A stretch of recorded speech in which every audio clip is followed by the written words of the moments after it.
All right, let's talk about two little words that cause a whole lot of confusion for just about everyone learning English: lend and borrow.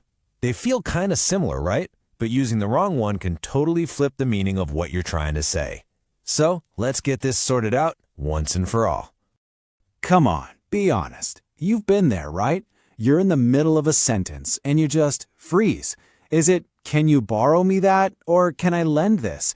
If you've ever had that moment of doubt, trust me, you are in very good company. It's probably one of the most common mix-ups out there. But here's the really good news. There is an incredibly simple secret to getting this right every single time. And I'm going to share with you right now. I promise by the time we're done here, you're going to be using lend and borrow like you were born to do it. So what's the big deal with these two words? Well, at their core, they both talk about temporarily giving something to someone. The only difference, and I mean the only difference, is the direction. It all just boils down to one simple idea. Are you the one giving, or are you the one receiving? Okay, so let's focus on these keywords here. Lend is the action of giving. That's it. Borrow is the action of receiving. Seriously, if you can just burn that into your brain, lend equals give, borrow equals receive, you've pretty much already solved the whole puzzle. But what if you forget? You know, you're put on the spot, you're trying to talk, and your mind just goes blank. Well, this is where the real magic happens. This is the secret I promised you, and it's a little trick with syllables that makes it almost impossible to mess up. You ready for this? Just count the syllables. Lend, that's one syllable. Now what's its partner verb? Give, also one syllable. See, it's a perfect match. Now let's try the other one. Borrow, two syllables. And its partner, receive, two syllables again. So if you're ever stuck, just match the number of syllables. It's really that simple.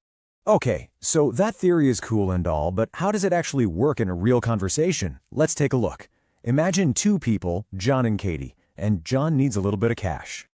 So John needs 10 pounds. He's got two perfectly correct ways to ask. He can ask Katie to do the action of giving, which is, can you lend me 10 pounds? Or he can ask for permission to do the action of receiving, can I borrow 10 pounds? Both work, both get him the money. And here's another awesome little clue to look for: the prepositions. Did you notice the pattern? You always borrow from someone because you are receiving from them. And you always lend to someone because you are giving to them. That's another great little rule to just lock away in your mind. All right, you've seen the rules, you've learned the syllable secret, you've seen how it works in practice, so now it's time to put it to the test. Let's do a quick quiz to make sure all of this really sticks. It's simple. I'm going to show you a sentence with a blank space, and you just have to decide if it's lend or borrow. Ready to go? Let's do this. First one up. Could you blank me your Ferrari? Think about it. Who is doing the giving here? And the answer is lend. Could you lend me your Ferrari? Why? Well, because you're asking the other person to give it to you. Give, lend, one syllable. It just works. Okay, question number 2. No way last time you blank my Ferrari, you crashed it. Now, be careful with the tense on this one. And the answer is borrowed.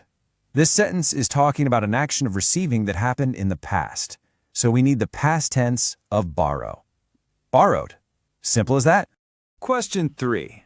I blanked this t-shirt from Felicity. There is a huge clue in this sentence. See if you can spot it.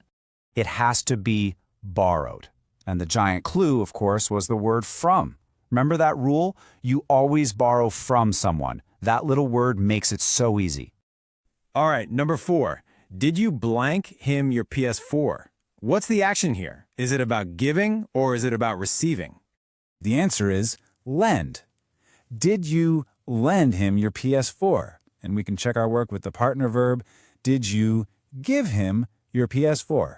Yep, it fits perfectly. Okay, last one. And I'll warn you, this one's a little bit of a curveball, so think carefully. You shouldn't blank money. It was a trick question. The answer is both are totally correct. You shouldn't lend money is great advice about giving it away. And you shouldn't borrow money is also great advice about receiving it. The sentence makes perfect sense either way. So, let's just do a super quick recap of the main rules. First, the syllable secret. Lend and give have one syllable. Borrow and receive have two. And second, the prepositions. You lend to someone and you borrow from someone. That's really all you need. When you boil it all down, it just comes back to this one simple thought. Are you the giver or are you the receiver? As soon as you know the direction of the action, you know exactly which word to use. Every single time. And there you go. That's the secret. You now officially know how to never, ever mix up lend and borrow again. It kind of makes you wonder, doesn't it? What other tricky parts of English grammar are just waiting for a simple little hack to make them easy? Thanks so much for watching.